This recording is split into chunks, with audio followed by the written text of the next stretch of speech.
Hi class, let's take a look at example 6. In example 6, basically they want us to apply the divergence test, and this is a quick test to see if a series is going to diverge.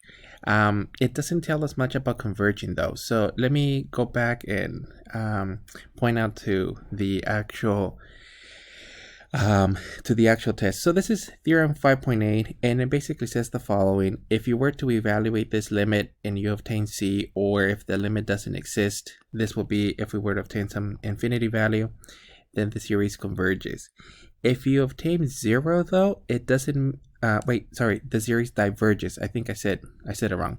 If you obtain 0 though, it doesn't mean that it converges.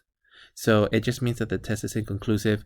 As I mentioned earlier, this is a quick test to determine if it's going to diverge, because you're looking at, well, the values of a sub n. You're literally looking at the last term of the sequence. Okay, so let's take a look at the first one. And these problems tend to be really, really short. So for this particular test, all they want us to do is to evaluate the following limit. In this case, the divergence test, it's going to be actually saying, in this case, that the limit as n approaches infinity of technically 2 to the n is equal to the following. And let me just graph the function here. So this is for technically f of x, which is equal to 2 to the x. And this specific function, it's actually going in this direction. So as you look at the sequence and the series, well, this is going to be 0, 1. This is going to be at actually at 1. And it's just going to go in this direction. So for this particular one, the limit does not exist. It happens to be infinity, or it's not a finite limit.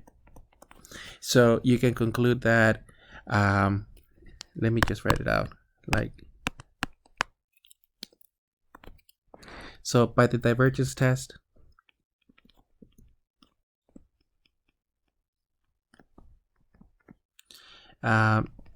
the series from n is equal to 1 to infinity of 2 to the n diverges.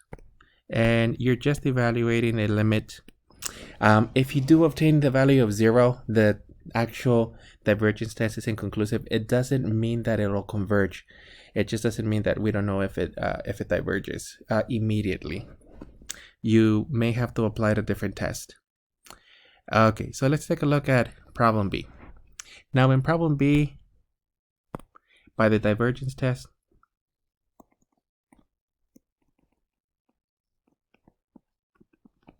it's going to basically say that this is going to be the limit as n approaches infinity of n over the values of n plus 1. And this is a Calc 1 problem.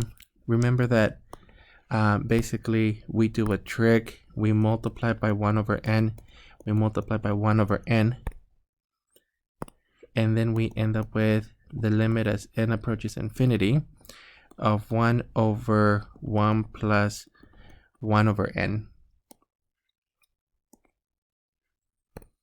And then for the, let me just do the sketch of the limit. This will be for f of x is equal to 1 over x. You're going to obtain the following.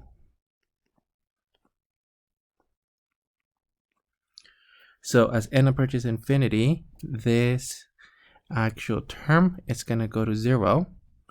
And this limit happens to equal to 1. That represents your C constant from the test.